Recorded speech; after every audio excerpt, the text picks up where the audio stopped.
Welcome. I'm Halcyon, and this is Hug Nation. Today, the topic is despair is just as useless as denial. So, I have been tiptoeing around and sometimes cannonballing into a sea of despair lately. I have been consuming media and reading perspectives in social media and seeing all sorts of information and trends that have just really made the world feel dark. And it's not just, the president, it's also people's responses. And it's oh, you felt some of this too? Yeah. And I woke up this morning without knowing what I wanted to talk about on today's broadcast, which isn't that unusual. I simply go through what has been in my mind lately. What are the topics that have been intriguing me? And I couldn't think of anything that wasn't super depressing and super sad and super just negative. And it bummed me out. I mean, I think every once in a while, in fact, frequently, it's good to look into the darkness. And recently I've made videos about things that have been difficult and tough because that is what's in the world and that is what's in my head. But today I was like, is that all that's in my head? Because quite honestly, it is depleting me. It is putting me into a place where I don't feel like I'm heavily informed and armed to do good in the world. I feel like I am in a place of despair, which goes to that quote that was told to me this morning by Jared in a comment. He said, despair is no more useful than denial. So forcing myself to pay attention and read these perspectives. I mean, I follow people and I'm in groups, some of them just so that I can make sure that I am aware of viewpoints and perspectives that I am challenged by, trying to avoid an echo chamber. And I have people that I am connected with online that are, on my Facebook friend status that I dread them commenting. Sometimes I'll think, oh, I don't want to post that because that person is going to respond in this way.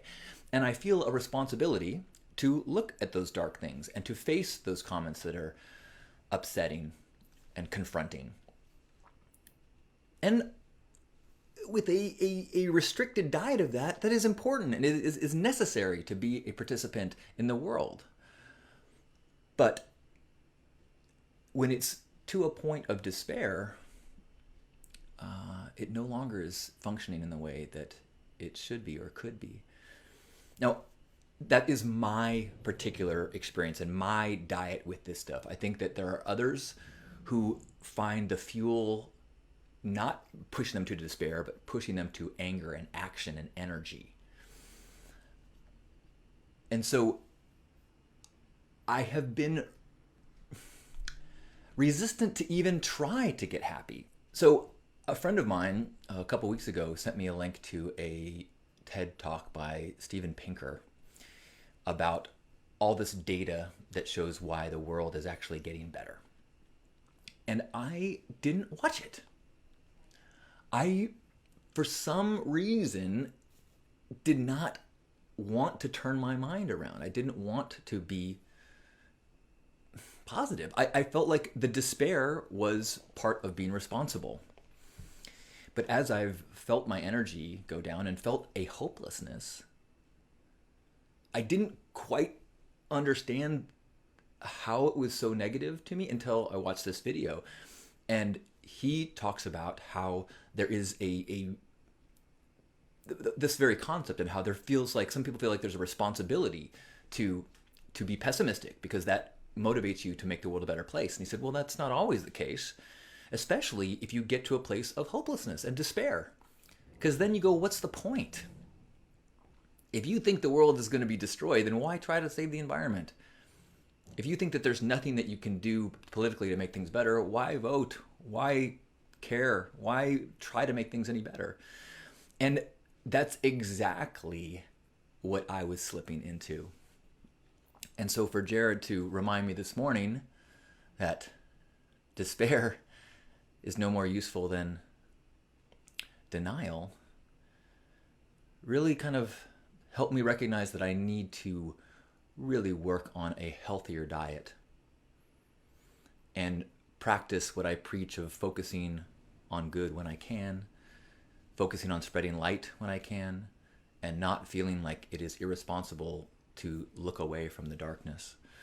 It's irresponsible to deny there is darkness, but it is that healthy balance, that healthy diet, and figuring out what that diet is for each of us. Just like every body requires a different type of meal nutrition, I think each of us requires a different type of content nutrition to keep us energized and aware and awake and, truthfully, with one foot in joy. You need to remember what you're fighting for. One of the things I think is so important about the twice-a-day gratitude circles that I lead in Zoom is that reminder that when the despair pulls me down, that's not everything. And there is these laughing babies and wonderful meals and beautiful days and triumphs in individual lives. It's just not as loud. And it sometimes feels decadent. Well, sometimes a solid, super tasty meal, while it may be decadent, is also exactly what the body needs. So I'm going to be working on that balance. I'm going to be working on keeping out of despair and finding the tools and using the techniques and practices and discipline that I can to keep myself at a state of energy and focus that I can continue to be of service with the faculties and the passions that I have. Because despair ain't no fun. And sometimes fun is okay. So thank you, and I love you, and thanks for being here for some fun. Yeah.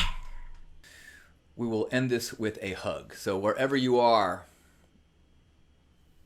grab yourself by the shoulders and appreciate this body. Appreciate whatever state it's in, even if you are sick or hurting. Recognize that as you are ill, the body is working tirelessly to make you well. That as one part of the body might be failing you, other parts are working perfectly, allowing you to sense and taste and experience this miracle-filled world. Are there struggles in this world? Is there problems? Yes! And this body lets you try to make those things better. So thank this body, thank the minds that we've got, the thoughts, the consciousness, the ability to perceive and to actually ponder. And then let's allow ourselves to sink beneath our physical and our mental experience of this world into this core, raw love that shines through us, that shines through everyone before it gets distorted. And let's let ourselves feel forgiveness towards ourselves and towards others, deeper than the perspectives and the opinions. Let's see ourselves and one another in that place of light, in that place of love. And squeeze and feel squeezed by myself and everyone that you know, everyone that you've come in contact with on TV or in a Zoom meeting, everyone that you thought about. Just embrace them and feel embraced by them as we take one deep breath in together and hold it at the top. And then let it out. On behalf of Grandpa Caleb, happy Hug Nation. I love you.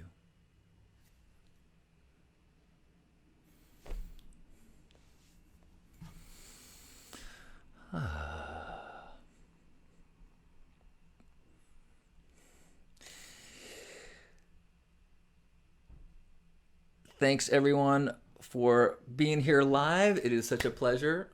I feel it. Hope you have a beautiful day.